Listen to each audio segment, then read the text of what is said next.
Bonjour à tous, nous allons parler aujourd'hui de l'importance du son vibratoire. On parle souvent du son comme une expérience auditive ou émotionnelle. Une musique qu'on aime, un mot doux, une mélodie nous émeut ou nous dérange. Mais au-delà de cette perception immédiate, le son est une onde, une vibration, une fréquence. Et cette fréquence agit directement sur la matière. Elle traverse, informe, transforme.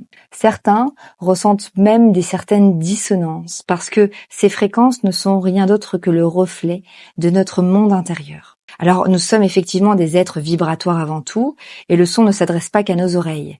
Il touche nos cellules, nos tissus, notre eau, notre champ électromagnétique. Le son, c'est tout simplement une onde qui va se propager et qui, en rencontrant le vivant, provoque une réponse.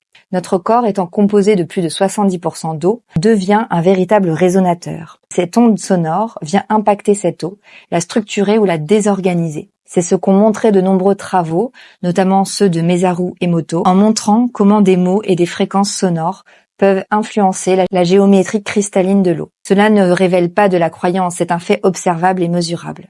Mais le son n'agit pas uniquement sur notre matière. Il agit aussi dans nos corps subtils, sur notre structure subtile et énergétique, sur nos champs informationnels. Il traverse des couches de nous que le mental ne peut même pas atteindre, mais que la vibration touche directement. C'est pour cette raison que certains sons ou musiques peuvent apaiser, nous régulariser ou nous réaccorder.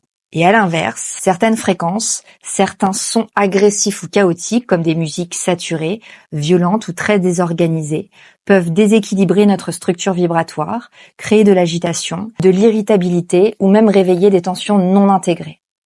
Ce n'est pas une question de style musical, mais de cohérence vibratoire. Ce que nous recevons vient modifier notre état intérieur en permanence. Quand on a conscience de cela, on comprend à quel point le son peut devenir un outil de soin. Mais pas n'importe comment. Ce n'est pas la vibration en elle-même qui guérit, c'est l'intention posée, la qualité de présence qui l'accompagne et la hauteur de fréquence depuis laquelle elle est émise. C'est pourquoi je travaille avec des résonances vibratoires depuis toujours. Cette capacité à ce que la voix, quand elle est alignée à la conscience, devient plus qu'un son. Elle devient un portail de reconnexion, un pont entre l'invisible et la matière. Travailler avec la voix, c'est incarner pleinement cette multidimensionnalité et informer autrement.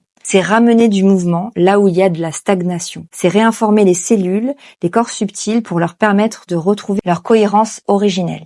Alors si vous ressentez que quelque chose réagit déjà en vous rien qu'en m'écoutant, peut-être que cette voix est la vôtre. Et je vous invite à l'explorer avec douceur et à votre rythme. Car parfois, il suffit d'un son, juste, posé pour que quelque chose se réaligne et qu'un portail s'ouvre.